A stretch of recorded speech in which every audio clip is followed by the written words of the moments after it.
Hi, friends. Welcome to Unmasking with Cindy and Sarah. I'm here today with a colleague and friend from SMU, Brenna Talamantes. She is a licensed marriage and family therapist. Like I said, we went to SMU together. She was a little bit ahead of me, but I remember we had a really fun creative arts intensive class where I met her, and it was really That was a awesome. fun week. That was a very fun week. I loved that class. It was really Yeah. cool. Doing all of the expressive arts was really neat. So, we have her here today to talk about grief, particularly for children and adolescents, even though she does work with families, adults. She specializes in working a lot with children. She also has her own journey with grief. She's got a podcast that she has. It's very cool. She talks about different books and pop culture and how it relates to mental health.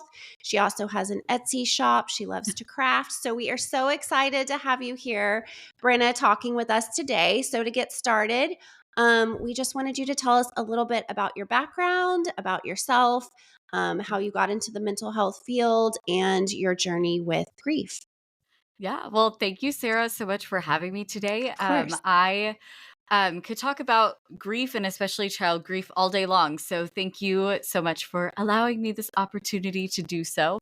Yes. I always knew I wanted to help people. I actually went to SMU for undergrad as well and went as a psychology major, and I actually was going to do dance therapy. Like, that was my original goal, was to do dance therapy. It was a good thing I didn't, because my body kind of gave out right after college. I had hip surgery at 26, so Oh my that wouldn't goodness. have that wouldn't have lasted very long. Yeah. But I knew I wanted to help people, and my um my mom ended up dying my sophomore year of college. And before that, my dad died when I was 9.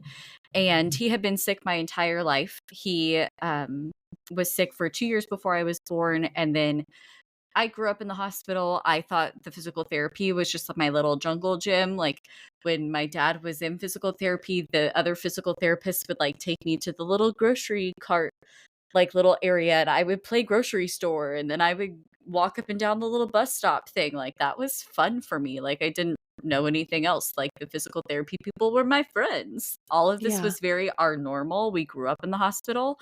My dad had a lot of surgeries, so my mom and I were in the hospital a lot for that, and we would read and play games, and we had a very she was really good at having routines around all of these things. And for being born in 1950 and what we know about that generation, and you know, we didn't talk about mental health in the Yeah. 1950s, and she did a really good job at a lot of things mental health wise.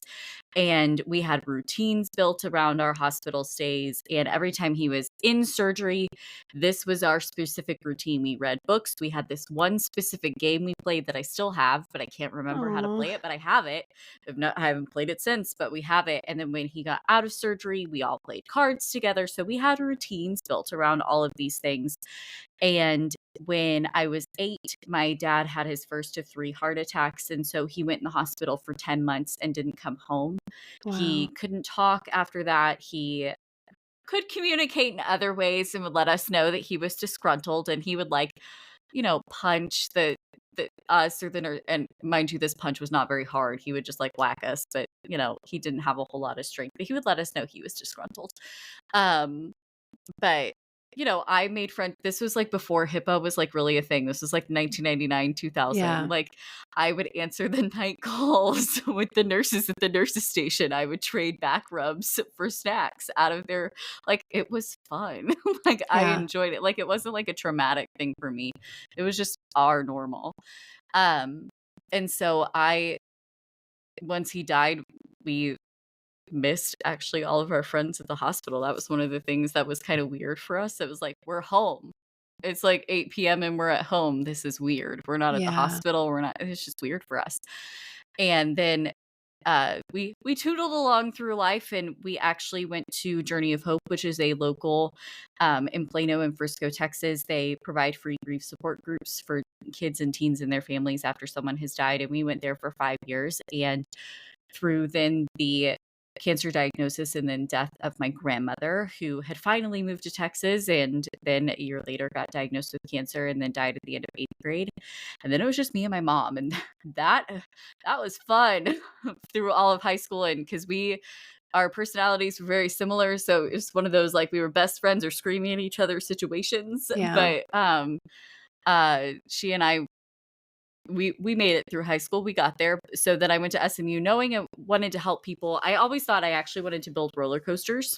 And then I hit physics Oh, that's in cool. high school because my whole family, I come from a line of engineers. And then I hit physics. So I was like, I don't want to do You're this. like, I'm I'm good. out. I'm out. I'm out. I'm good at math. I just don't want to do this every day. I'm good. Yeah. I'm good.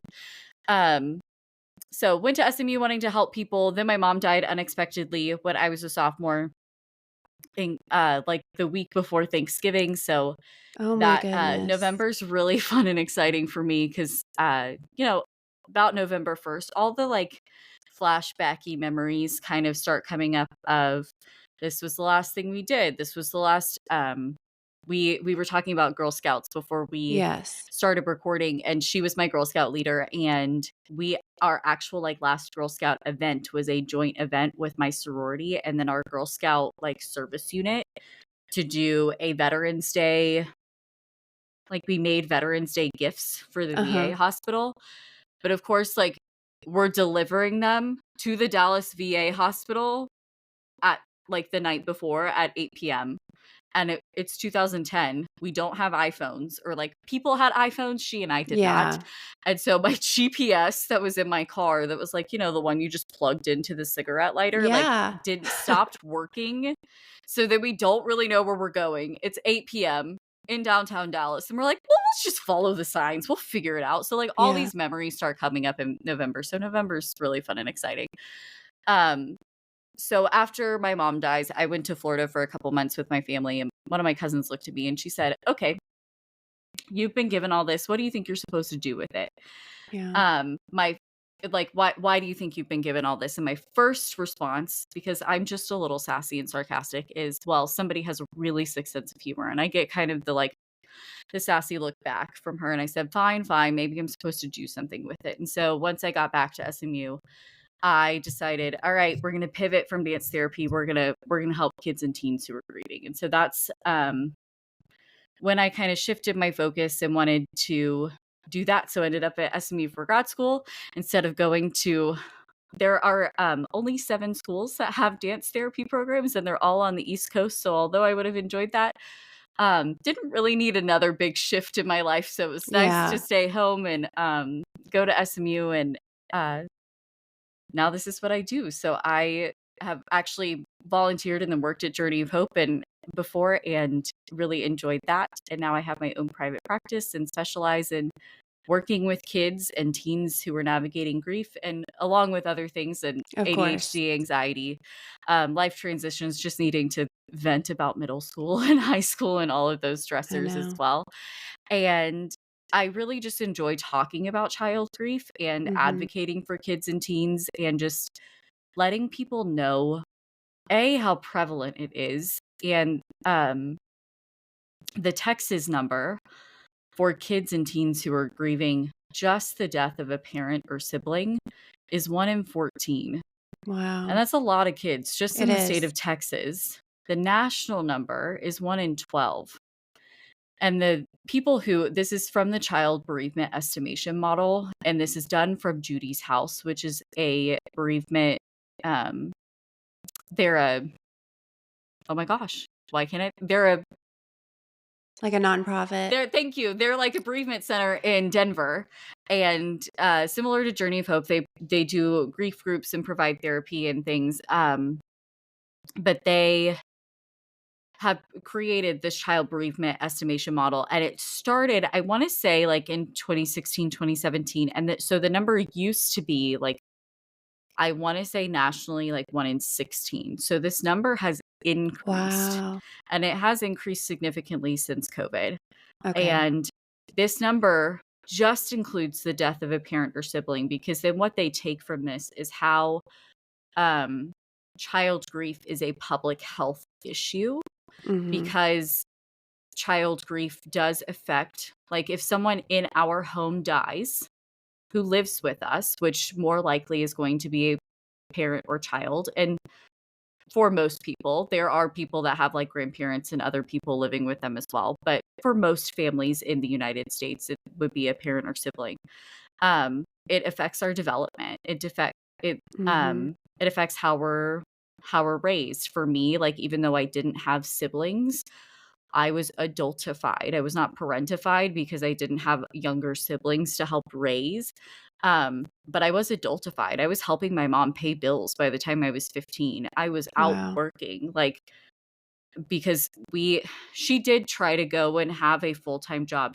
What I realize now as an adult, and now that I know more about ADHD as an adult, my mom had ADHD and she just didn't know because, again, born in 1950, these were things that they didn't know or have figured out.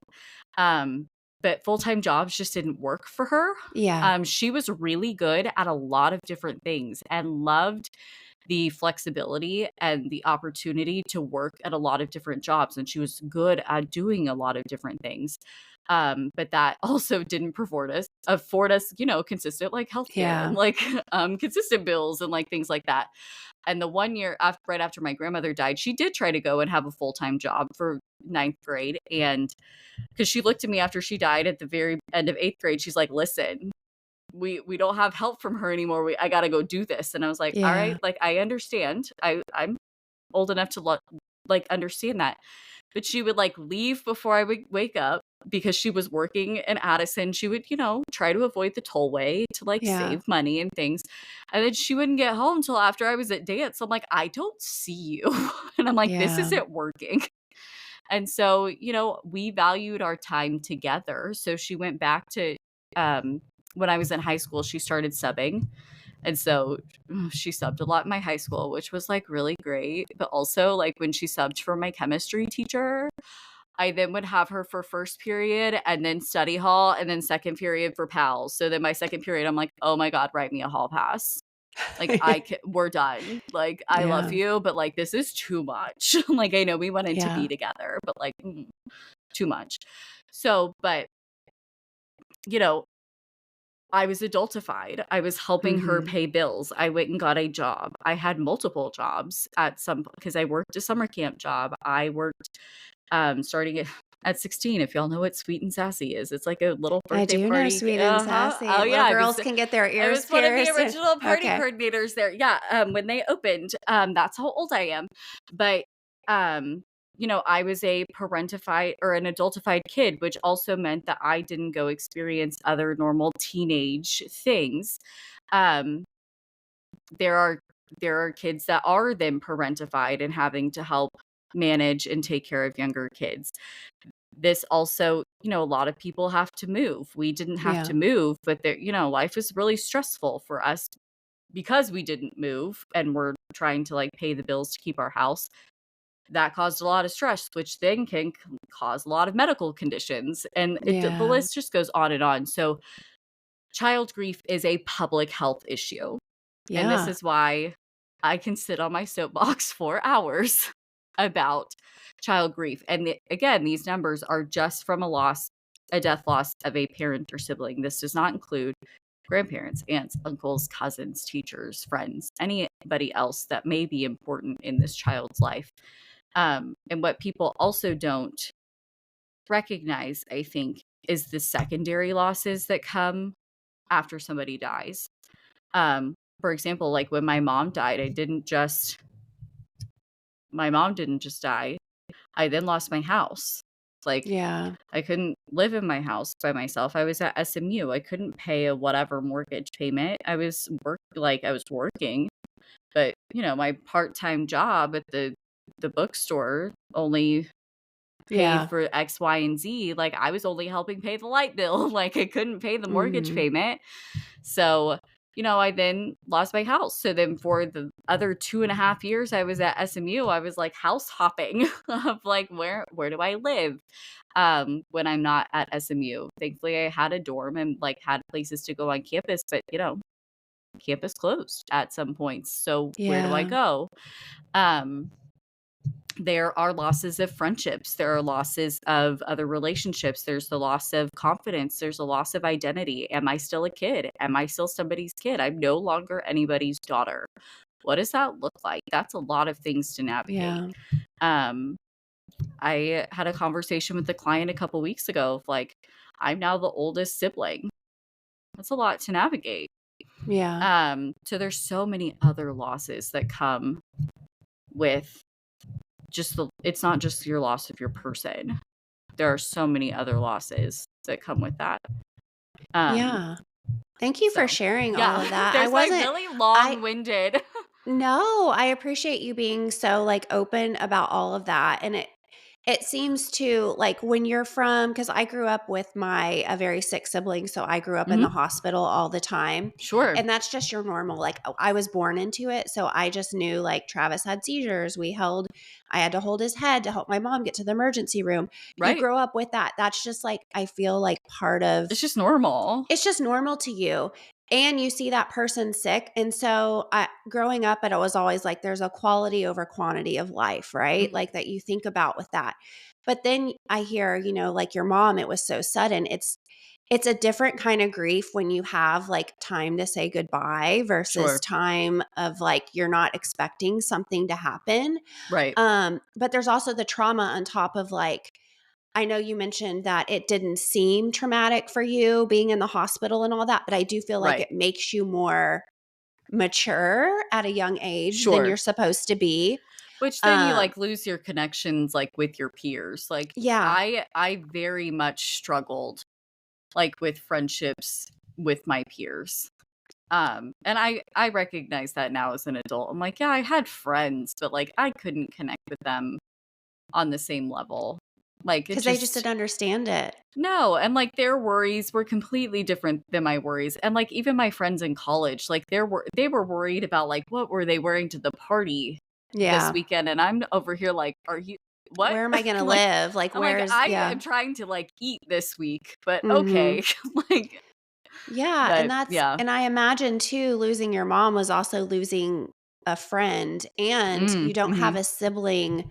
I know you said you were only child, so you didn't have a sibling that could, like, be there to support you through that. Like, you were Yeah. literally doing all this, continuing college. I mean, you have a remarkable, Brenna, like, going No, through thanks. college and doing all of this, and then having to, like, I'm sure, pack up your childhood home by Yeah. yourself, like, When all of those things. I was very grateful to have, my mom and I, although it was just the 2 of us here, we had an outstanding, like, found family, and Good. I was already dating my husband, and so, um, he and his family, like, were incredible and stepped up a lot, Nice. and there were a lot of family friends that did help us, like, clean out the house, and there was a lot of drama around it that just was Yeah. so crazy, but, they did help us, like, Michael's parents we were in there, like, every weekend, like, "All right, what are we gonna tackle this weekend?" Because it took me because she died at home, so it took me a while to, like, go back in the house, Yeah. um,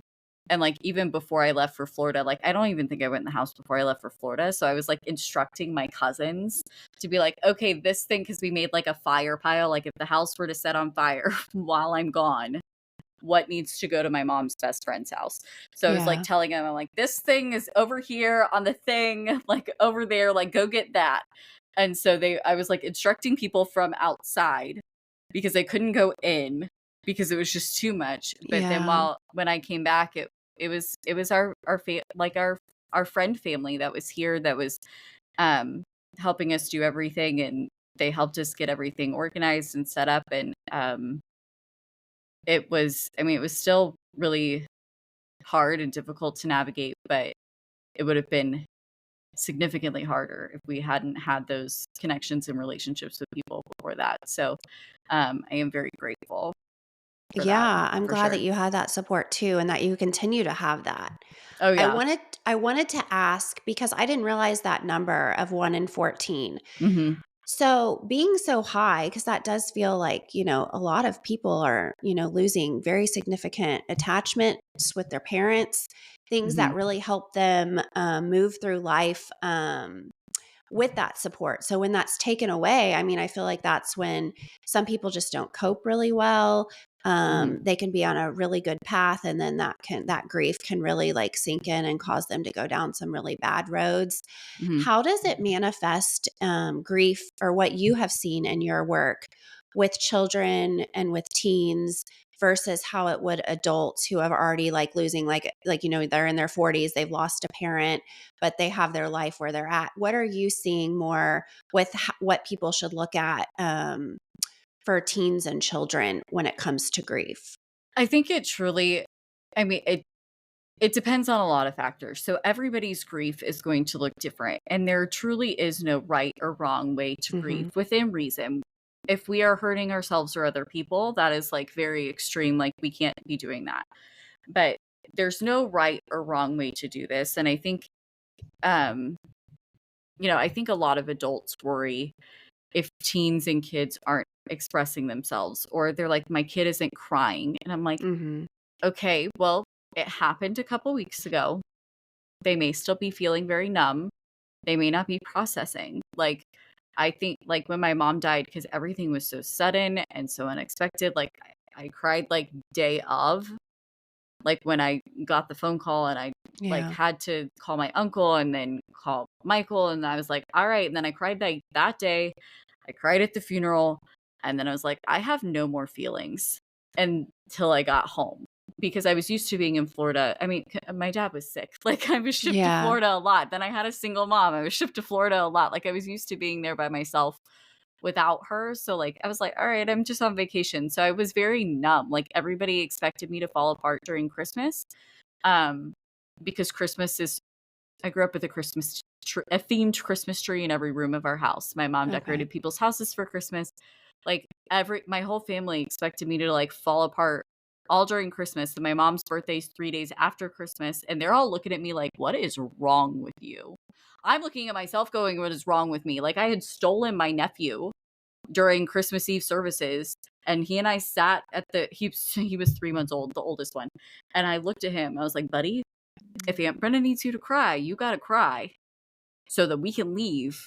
If Aunt Brenda needs to leave, like, we have a deal. Like, Yeah. this is the deal." And then I didn't need to leave. I had no tears. I had no emotions. My family's looking at me going, "What is wrong with you?" I'm looking at myself going, "What is wrong with you?" And it's just, I had no feel. I was Yeah. numb. It wasn't until I got home, and then I had to like face reality of like, oh crap, she's dead. Like, this Yeah. is real life. Like, I am back in Texas and she is dead. Okay.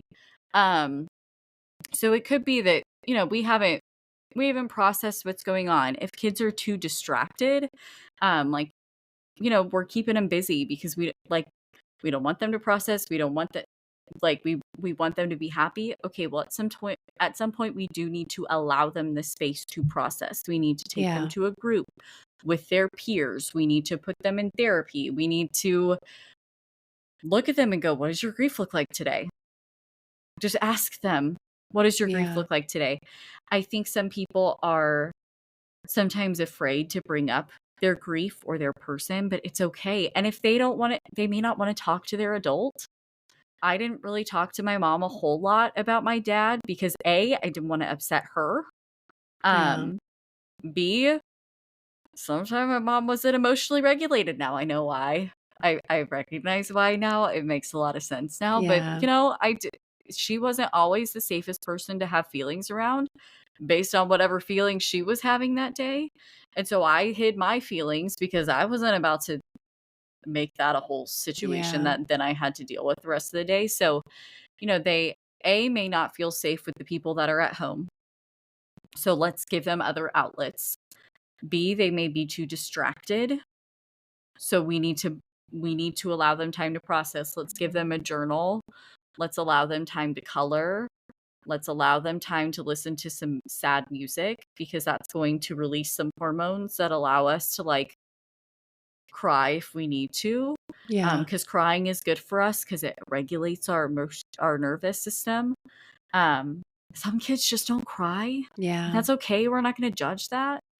Because each kid is going to, and teenager is going to process this differently based on their own personality, and adults too. their relationship with the person who died, their coping skills going into the situation, whatever coping skills they already had before the death happened, um, and just what other mental health things they already had going on. And some kids may not process until like years later, Yeah. and we don't want that to happen. So we want to allow them space to do that, but it's not necessarily always in our control. Does that make sense? Yeah. Um and it's and as we get older and we acquire new information, either about our person, about grief itself, about ourselves, um, about the way our person died, we and just as we get older, we process our grief differently. Mhm. Like I learned information about my dad after my mom died. So I was like almost 20.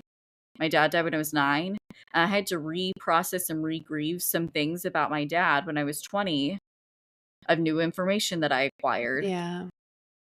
Thankfully, the day I learned this information, I was like going to his sister's house that night. So I walked in, I was like, what's this information? She's like, how did you find out? I was like, what? I'm 20. How Yeah. are you people not? And she like looked at her daughter and was like, go find the wine. I was like, yeah. Yeah. But at 20, I was reprocessing and re-grieving some of this information. Once I hit my late 20s, my grief for my dad turned into anger at my cousins because they're all older than me and they got to see him not sick and I Yeah. didn't. And I didn't think that was fair. And Of because they got course. to go do different things with him than I did. And so in my late 20s, I decided to be mad about that. I don't know why. I don't really know where it came from, but I decided to be really mad about that. So I called one of my cousins one day and I got real mad at him while sitting at the cemetery. And I was like, I don't think any of this is fair that you got to go do X, Y, and Z. And I didn't. He wasn't your dad. He was your uncle. He was my dad. And I didn't go do these things, but you did. And that's not fair. Yeah. And he just listened. And I was like, all right, have a great day. I love you. Tell the kids hi for me. And we went about our day. He was like, Yeah. okay. But our grief changes over time. We Mhm. acquire new information. Um, and we need to allow our kids the space to process that. It is okay for us to continue to check in with them. They might eye roll at you. That's fine. But if you are consistent about asking them, what does your grief look like today? What are you missing about our person today? Yeah. Even if they don't answer you, one day they might. And they also, even on a day you don't ask them, if they're having a day they need to talk, because you have consistently asked them, they know that you are okay talking about it. And on a day that they need to talk, they know that their adults have consistently asked about their grief and about their person. And so they're like, all right, I need to talk about this today. And that it's okay to talk about it. Um, and then, No, I if we do see the red flags of like, all right, we're starting to harm ourselves, we're seeing some deteriorating behaviors, we're starting to isolate, we're starting to like not eat, we're starting to do some of these things, Mhm. we really do need to go get some help, like some professional help. Um, but like, honestly, going to group for me was the only place I felt safe. Being with other kids that That had understood. experienced similar things. And, Mhm. not every story is the same, but we all experience similar things, similar emotions, similar challenges at school, similar comments from other kids that just don't understand, or other Mhm. kids that just don't know what they're saying because they're kids and they're figuring life out too. So, um, being with Yeah. a group of peers, or if there's just one friend of theirs that maybe has had a death grief experience as well that you can connect them with, that can be really helpful. Yeah, and I think too kids are just so egocentric that they don't Absolutely. really recognize, with their peers sometimes what that really Sure. means They because, have no clue. they have no clue. And it's so when you were talking too, it feels like people put such a timetable on grief sometimes of like, okay, you should now it's over. Like, stop grieving. Some people can do that. Right. Like, um, and I think too, people don't realize, like, as a woman, as a son, or man, whoever, there are different stages, like you said, like getting married. You don't have your parents there. Like, Right. you're going to grieve that. That doesn't Right. feel very fair. Like, why? Right.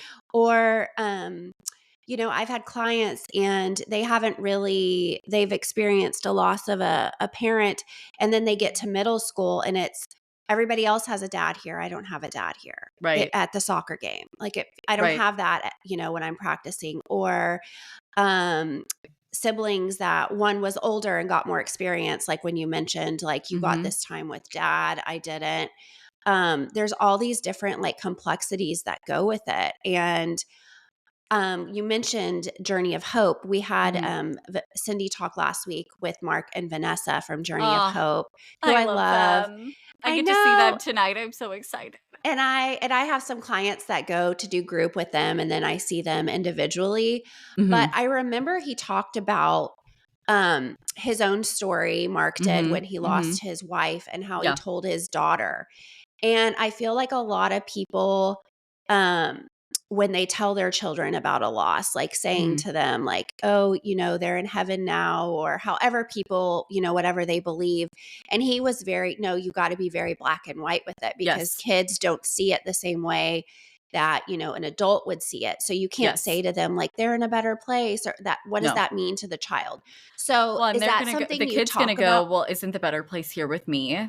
Yeah, Yeah. exactly. So, do you see that sometimes when you have clients come in, how the kids are kind of confused with what that means? Or are most parents pretty good about saying, they die, you will physically not see them? I remember Mark Yeah. was very like, you will not see your mother anymore. She died. And a Right. lot of people could think that that sounds like a really harsh way, but But children don't think beyond that. Like, they're very right. dichotomous in how they think. So, You have to use, and that's, every time I do a presentation, every single grief presentation that I do, I go over like language of grief that we talk about. And I'm like, you have to use these words of death, died, dying, died, whether you're talking to an infant or an like infant to yeah. elderly person, every age, because that's the only way that we can process what's going on. Because they have to understand, like, if you tell like a young like if you tell a little kid, well, they're gone, a little kid's gonna look at you and go, well, why aren't we looking for them? I mean, even when I Yeah. called my uncle and told him that my mom died, I said mom's gone, because I mean, I literally had found out 2 minutes ago my mom Yeah. had died. I'm getting on 75, which was a terrible idea, but I didn't know what else to do. I was Yeah. I was like headed home. Um, and I'm like, get on the on ramp, calling my uncle, and I'm like, well, mom's gone. And his 56-year-old response was, well, did she leave a note? And I'm like, no, I need you to pick up what I'm putting down. Yeah. And I don't want to tell you that, like, use the words that mom is dead. But then I had to say, no, mom's dead, so that he, even at 56, could process the Yeah. fact that his sister was dead. And he didn't even like, he looked at Michael when he got to Dallas that night at like whatever late time he finally got here. Cause like he's like, all right, I'll get on a plane. Yeah. I mean, he looked at Michael. He was like, are you kidding? Like, are you sure? I mean, he wasn't even processing this either. And he was 56 years old. And so we have to use this language with kids. And it's, I try to encourage people to not use like the platitudes of they're in a better place. Or Mhm. I know a lot of people, especially in like the religious community, like to use like, well, it was God's plan. And people, and I grew up going to church every Sunday, and our church community was really good to us, and helped us out a lot when I was a kid and a teenager. And people would come up to me after at my mom's funeral, and they were like, well, it's God's plan. And I looked at them and I'm like, it was God's plan for me to have no parents or grandparents and no home by the time I turned 19. Are you sure? Yeah. Like, is that what you want to say to me right Yeah. now? And it was said with the best intention. And I understand that, like, logically, my logic side of my brain was like, I understand that you don't know what else to say. So just give me a hug. Like, if you Yeah, don't know what don't else to say say, anything. just don't say anything, because, like, are you sure that's what you want to say to me? Is that what? Yeah. And so, just there are so many other things that you can say. It's just that we don't talk about grief enough as a society to know what else to say. Yeah. And that's the problem. And so just like, when we talk about grief in general, we have to use the words like death, dying, died, died. When you're talking to kids, whether you're around kids, if you're a therapist listening to this, or if you're a school counselor, or anybody who sees a kid, knows a kid, loves a kid, one of the best books that I love to use is When Dinosaurs Die. I Um, love that book. and it's, if you grew up watching Arthur like the rest of us I millennials, love and you were Arthur home by 4 too. I p.m. to know. watch PBS every day, And I um, say, "Hey, what a wonder." hey, what a wonderful kind of day. Yeah. I know. So it was written by Mark Brown and I think his daughter. So all the characters look like green Arthurs, so it's a little weird. But once you get past that, it's a really great book, and it has a lot of really good ways to talk about a lot of different parts of, like, what is death? What does that mean? What happens after a death? What is this grief thing gonna feel like? It's a really great book to just have. Okay. I have multiple copies, but because I like give out some to like lone Yeah. parents. But really, I by the time the kids hit my office, I have already had a conversation with their adult of, this is the language you need to be using with your kids. Yeah. So thankfully, by the time they hit my office, we've had this conversation, and I tell them, like, this is the language I'm going to be using with your kid. Yeah. I'm letting you know that. Um, I'm not gonna like tell them anything you don't want them to like know. I'm not gonna like push any religious things because that's Mhm. not who I am. Like, I will go with whatever afterlife situation. I'm not going to contradict whatever afterlife situation that you have talked about at home. That's not my place to like do that. Of course. So I will, if your kiddo comes in here and talks about heaven, I will, yes, we will talk about heaven if that is what framework you have used at home. But I will be using the concrete language with your kid. We also use the language of died by suicide, instead of completed suicide or a successful suicide, um, because it's not a crime, Yeah. um, to die by suicide. Or and a lot of people are like, how do you explain that to a kid? And I'm like, they used a whatever, insert here, to Mhm. make their body stop working. Yeah. And that's all kids need to know, but we're not going to lie to our kids and say that their person died by another reason, because the kid's going to find out. Because Yeah. kids are sneaky. Yeah. And they're sitting under the table listening to the Thanksgiving conversation that just Mhm. happened, because they're nosy little buggers. We love Yeah. that about them. I mean, I I kn love that about them, because then I find out all the tea. I But know.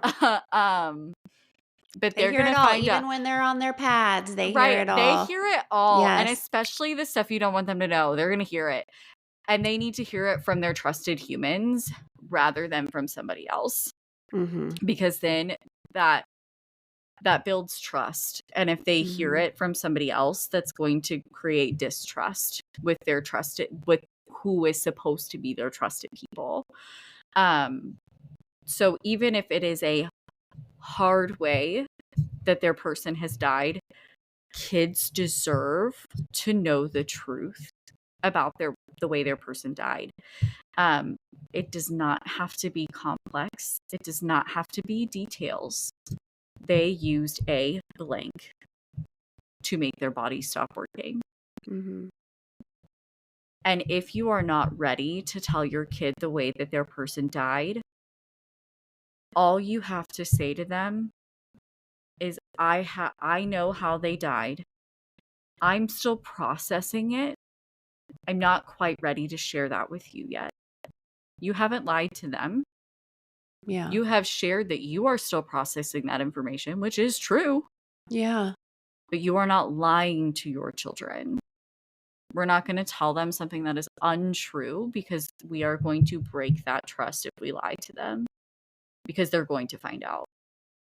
Yeah. They will at some point. Mhm.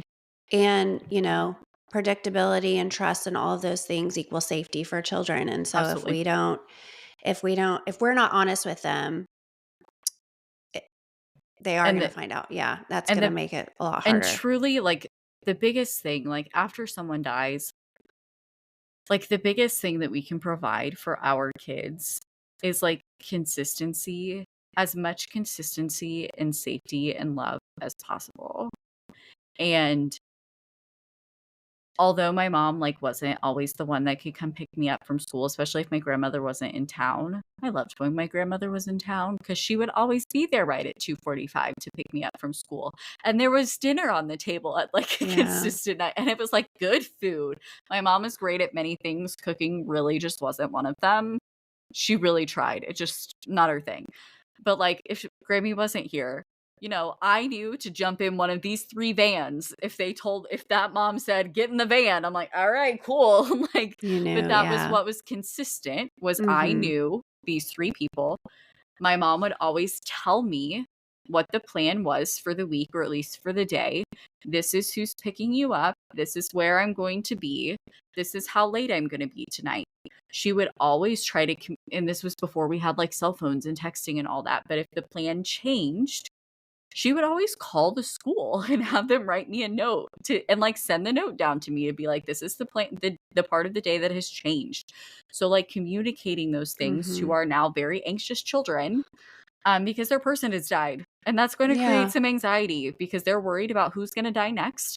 They're worried about their other human safety, especially if it's a parent that's died. They're worried about their other parent's safety and what's going to happen to that other parent.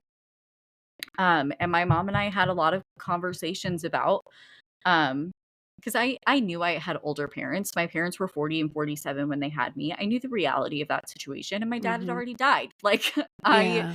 we knew, and my mom was not very good at taking care of herself, as evidenced by then she died when I was a sophomore in high school or college. Yeah. So we had conversations of, if something happens to me, this is what happens to you. Are these fun conversations? Absolutely not. Are these Yeah. important conversations? Absolutely. So then, did I still have anxiety about it? Yes, because I didn't like the contingency plans. I wanted to stay with my mom. But I then knew what the plan was, which reduced my anxiety. Yeah. Um, and so, am I happy that those plans didn't have to come to fruition? Yes, I was very glad I was 19 at least, and so that I could be an adult and be was not a very adulty adult, but I was a legal adult, and I could make my own decisions and be here and do what I wanted to do within reason. Um, but I knew what the plan was, and that helped. Um, so these conversations are hard yet important. Yeah. And staying as consistent as possible, because that's what's in our control, is Yeah. staying consistent when possible, communicating when we can't, and just loving the heck out of our kids, even when our teenagers especially are grieving, and also in middle school and dealing with all the things that middle school provides us. I know. And Because middle school it is so fun. I know, Just you know on its what? own. I love the middle school kids. They're Oh, like I do too. I I know, love my aren't they middle the schoolers. best? They're my favorite. I And just people love are like, them. "How do you do that?" I'm like, I feed them snacks and offer them Squishmallows. Like, they're Oh, yeah, I fine." do everything that where they were like, when you're, in grad school, we had all those ethical things, like, don't No. drink anything in front of I'm like, Listen, when you're I'm with on the floor kids with them I eating, know. and one of my kids last night didn't feel well, and she was like, "Do you have any chocolate?" And I was like, "I don't, but the people down the hall do." And so I, like, went out and got chocolate for her. I was like, "Whatever, that's I know. if it's gonna help you feel better, so we're talking about the things we wanna talk about, alright, I that's cool." know. I know. Do I You just strategically make some of them lose at Uno sometimes? Yes. Yes, of course. Especially if you're showing me your cards. No, we don't lose around here. Absolutely not. I Like, love I it. have every variety of Uno. I don't have Uno Flip, and I don't have Dos. And I have those too. I do have those are those the too. only ones. Don't get Uno No Mercy if you don't have it yet. I don't have it. Don't Don't get it. don't Okay. get it. I only have it because one of my kids bought it and brought Okay. it, and she was like, "I wanna play this." I hate it. Okay. It's I the see. worst. I don't like It's the doughs. Like worst. it's so hard and then everyone has different rules for how their family plays. So I have to learn the different rules Ugh. for how every family Sometimes I just plays. say, "No, we're not playing that way." I know. I'm I'm like, like, I don't "No, no. I know. Can we stack? No, we don't do that here." But no, I think that's really great though, is like to tell parents or even friends, anyone to support someone is to just Mhm, show up for them, to be a mhm. safe space for them And and to continue to validate their check in. feelings and check in. Yes. And not, I feel like so many people make it like such a taboo of like, don't bring up that they lost this person. Let's just make everything Disneyland all the time. And it's Mm-mm, like, that's not how, then you're going to have a child who's sitting in your office years later and they're mhm, crying and mourning to you because they mhm, haven't had the safe space to do that anywhere else. And mhm, it could cause, like going down a road later of, maybe addiction or something because they mhm. weren't able to process things. Or So I just think, we've developed, like, some big mental health stuff because we've shoved and we've shoved and we've yeah, shoved, and we end up having to navigate some big trips to some. depression, yeah, Yeah, and, anxiety. I've had kids that then have had to navigate going inpatient and then to Hmm. IOP, PHP problems because we started grieving years later. Hmm. Um, and so, continuing to check in on our people, and I call it the lasagna period. I literally, after my dad died, couldn't eat lasagna again until middle school because like so many people brought lasagna. And I get You're, like it's so yeah, good and so easy to like warm up and whatever, but I literally couldn't eat it again you're until like, I middle never want to school. see this. Yeah. I never want to eat another piece of lasagna ever again. Um, but we need to consistently check in on our people. All of my friends, like dead people dates, are in my phone so that I check in on my people. Like their Yeah. people's birthdays are in my phone, so I can check in on my people. My clients' stuff is like in their file, so it like pops up on the calendar, and I remember like when their people's stuff is. Because we need to consistently check in on our people. Because even though it has been 24 years since my dad died and 14 years since my mom died, it can still suck. And Yeah. like this year, I mean, November, I don't know what happened. This November, just like, I don't know what happened, but this November was like real rough. And and it's been 14 years and it doesn't matter how long it's been. Yeah. And it's still really hard. I mean, 18 years after my dad died, my dad's birthday is December 5th. These people were so inconsiderate to like both have birthdays in December, and then my mom decides to die in November, and I'm just like, did you two just like plan all of this so that like the last 2 months of the year were just the worst? And then their wedding Especially during anniversaries. holidays, you're like, Well, great. yeah, and then their wedding anniversaries in November too. I'm Yeah. like, you two are the worst. But my dad's birthday is December 5th, and he's buried in the cemetery right next to North Park. And I had Okay. stopped at North Park because when you find a parking spot within 5 minutes at North Park during the holidays, you get it and you do all of your shopping because you found a parking spot. Yeah. So I just like circled through real fast because I was working in Highland Park still. And I just like, okay, I needed a couple things and I found a parking spot. So I like ran in, but all of the North Park decorations are the same. They have been the same since like Mm. 1960, whatever.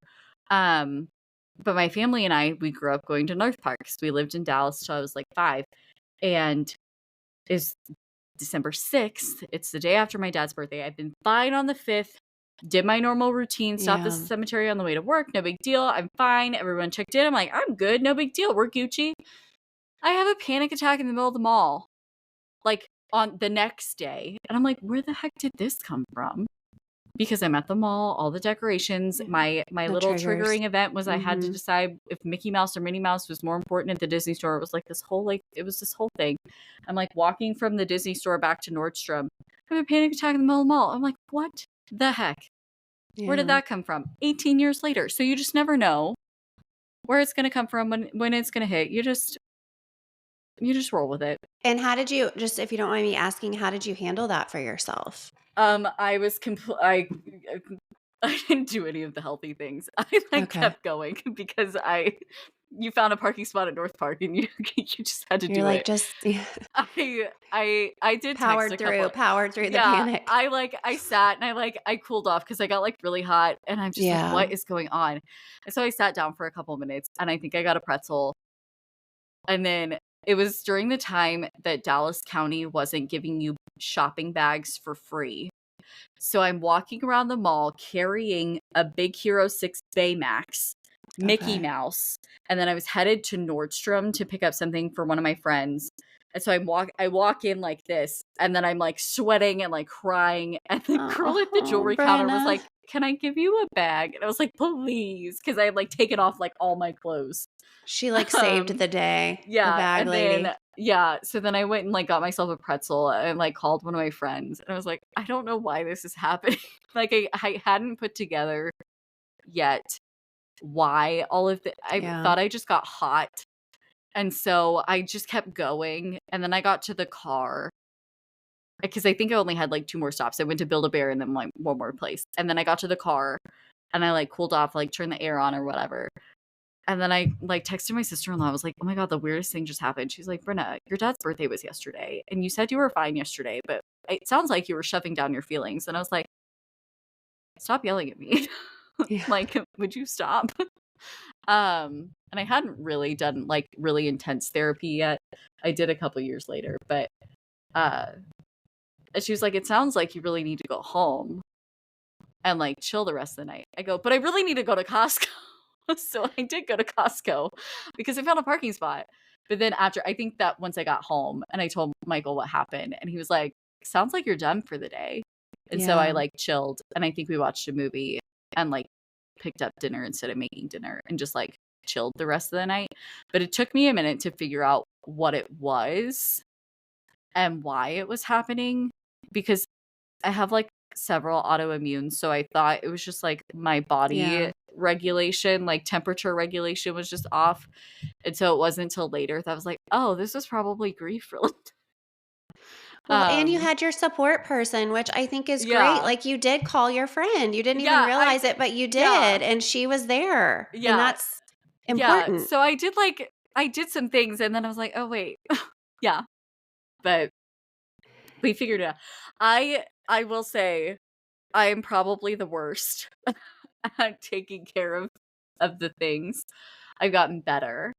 Um, I think we all are in the mental health field. I yeah, think we all know better, but like we we don't do it. we We don't we're don't the worst. know. We're I kind of like, know. you know how doctors are the worst and like nurses are the worst patients? Like we're Yeah, the that's worst at us. taking care of our mental health. The self-care strategies It's are just like out the yeah. door. My Like husband's I'm always always like, like, I'm gonna put these boundaries up. "No." No, I'll take more clients. Yeah, bring Yeah, them no. over. Let's just. I'm gonna. Yeah. I'm the worst.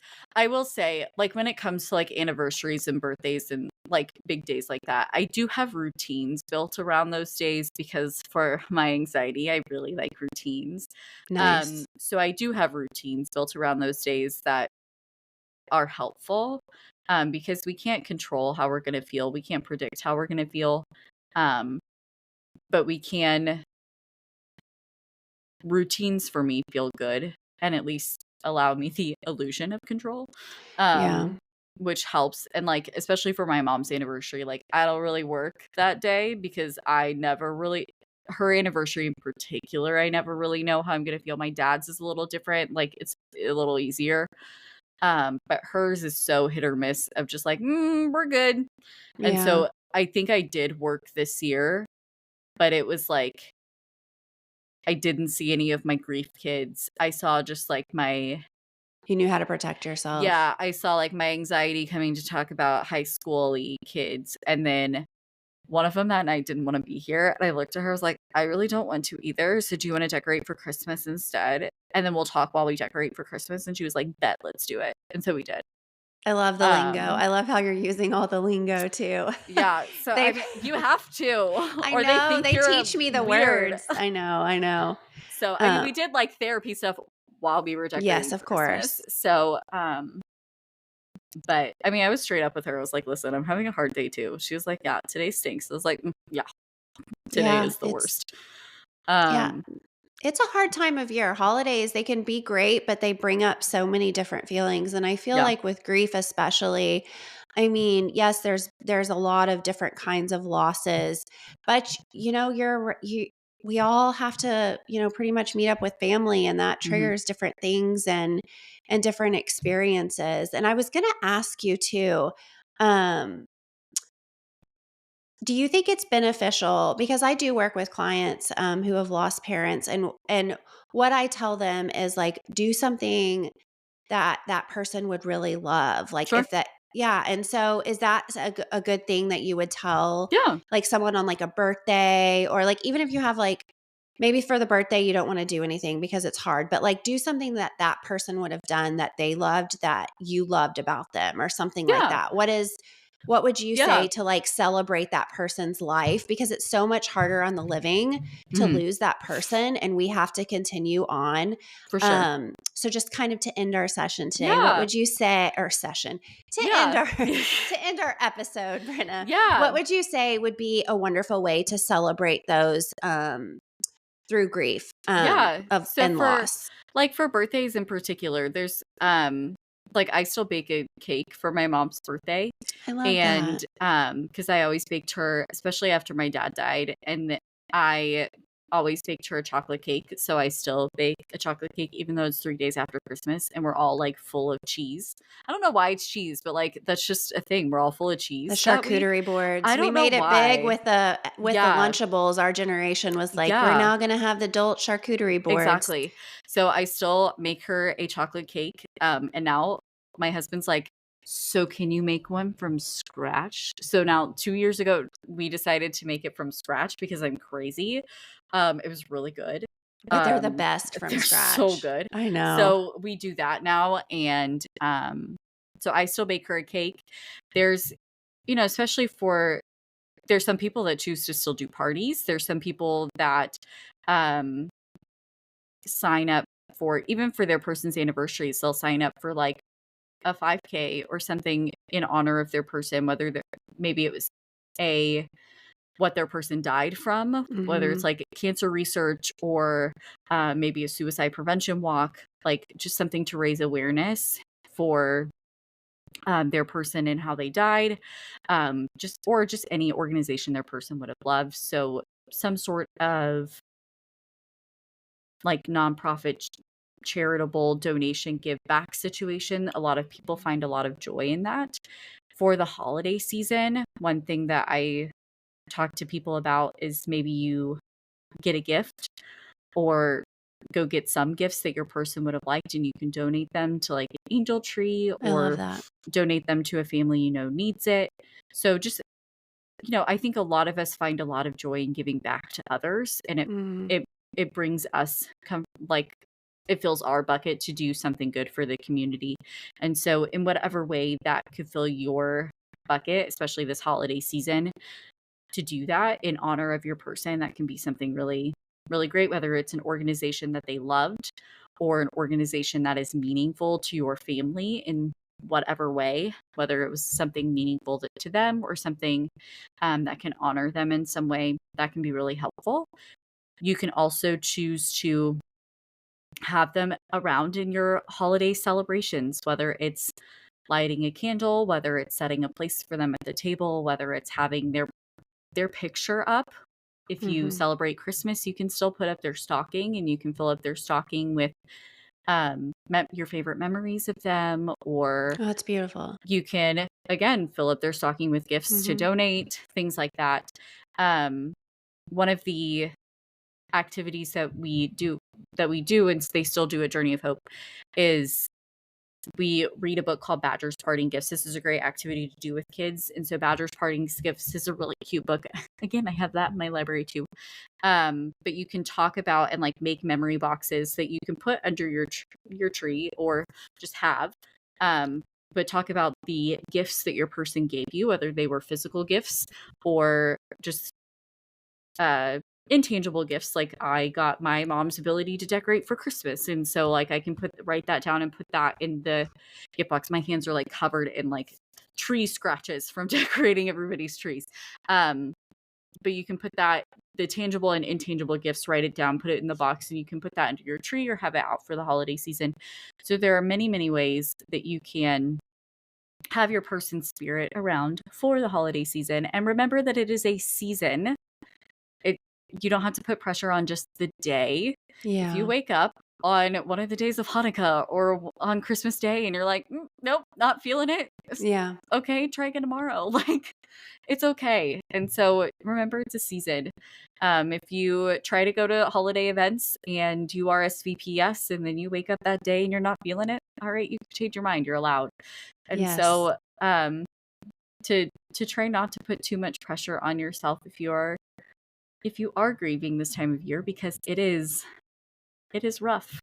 It And so is. we're taking things one thing at a time, and just in life we're taking things one day at a I time and know. one moment at a time. And because grief can be unpredictable, it's not something that we ever really get over. It's something that we learn to navigate life with. It's something that travels with us. And so some days it feels heavier than others, and that's okay. It's very normal. So, Yes. yeah. Well, thank you, Brenna, Yeah. for coming on today. Where can people find you in the DFW area if they need support? Absolutely. So I do in-person sessions in North Plano. Okay. So I'm very accessible from the tollway in 121, but I can also see people virtually all over the state of Texas. And you can look me up at Talamantas Therapy. So you can find me at talamantasTherapy.com. My podcast is called What the Feels. I've been a little slacking on episodes this fall because life has been Hey, I get lifing, it. but we've been working on I've been working on getting up a 3-part series, and we've been talking about the ACOTAR book series. Very So, and cool. all of the mental health themes in that. And then I do have an Etsy shop called Creations from BLT, because I Okay. just finally embraced my initials being a bacon, lettuce, tomato sandwich. So why not? And that's what my logo looks like. I love But we've it. got some fun gifts and stuff on there too. Awesome. I will link all of this for everyone also on our socials so you can find where to find Brenna. Yeah. And we just appreciate you coming on the podcast and talking about all things grief. We hope to have you on again at Yeah. some point. But thank you, Brenna. We appreciate you so much. And thank you all for listening. We will be back next week. All right. Take care, Bye. everyone. Bye.